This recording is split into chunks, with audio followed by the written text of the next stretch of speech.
एक 2 इंच की मेटल की चीज हम 2 मिलीमीटर होल से कैसे निकाल सकते हैं। Hello, I am doctor Sagar Satpute, SLVC clinic Navi Mumbai Vashi से। आज हम चर्चा करेंगे कि आईवीसी फिल्टर जैसी एक मेटल की चीज खून के नस से हम 2 मिलीमीटर होल से कैसे निकाल सकते हैं। आपने हमारे पहले वीडियोस में देखा होगा कि आईवीसी फिल्टर डीबीटी पेशेंट्स में डालते हैं, जिसका रोल है पैर से क्लॉट्स को लंग्स तक पहुंचने के लिए रोकना। लेकिन जब पैर के क्लॉट्स डिसॉल्व हो जाते हैं तो आईवीसी फिल्टर को हम निकाल देते हैं, क्योंकि आईवीसी फिल्टर ये खुद एक फॉरेन बॉडी होने की वजह से वो खुद वहां पर क्लॉट्स कर सकता है और पेल्विक कंजेशन सिंड्रोम जैसे सिम्टम्स दिख सकते हैं। तो आईवीसी फिल्टर डालने के 1.5 से 2 महीने के बाद हमें आईवीसी फिल्टर निकाल देना चाहिए। आईवीसी फिल्टर ओपन होने के बाद उसकी लेंथ लगभग 3 से 5 सेंटीमीटर और विड्थ लगभग 3 सेंटीमीटर होती है। इसे हम डायरेक्टली पेट से नहीं निकाल सकते। तो आज हम देखते हैं कि इतनी बड़ी चीज को हम पेट से कैसे निकालेंगे। पहले हम सोनोग्राफी में देख के गले में एक छोटा सा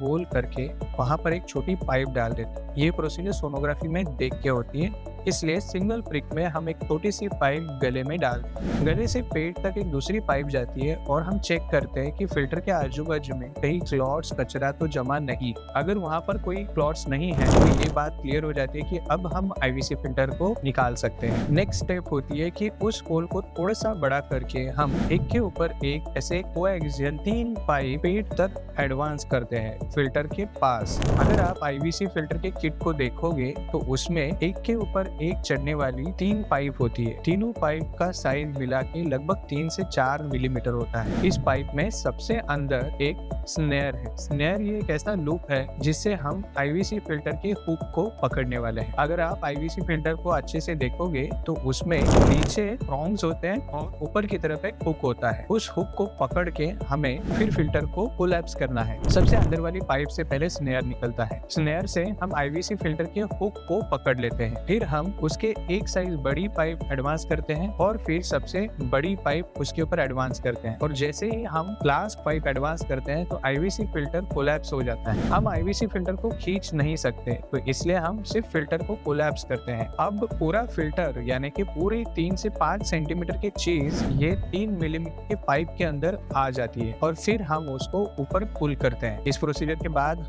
बस से डाई डाल के चेक करते हैं कि जहाँ से फिल्टर निकाला वहां से ब्लीडिंग तो नहीं होती। अगर कोई ब्लीडिंग नहीं है तो हम ये पाइप निकाल देते हैं। और प्रोसीजर के एंड में आप देखोगे फाइनली एक 2 मिलीमीटर का होल गले में रह जाता है, जो बिना टाके के 3 से 4 दिन में भर जाता है। खून के नसों में से फॉरेन बॉडी निकालना ये एक ऐसी एंडोवेस्कुलर ट्रीटमेंट है जिसमें हम बिना कट बिना चीरा किए हुए पेट के अंदर या डीपर स्ट्रक्चर्स में कोई भी फॉरेन बॉडी जैसे कि कोई भी पाइप का जैसे डायलिसिस कैथेटर है, सेंट्रल लाइन है, गाइड वायर है, उनके नसों के अंदर चली जाती है तो हम उसे स्नेयर करके एक छोटे से 2 मिलीमीटर के होल से निकाल सकते हैं, जिससे हम बड़ी सी बड़ी सर्जरी अवॉइड कर सकते हैं।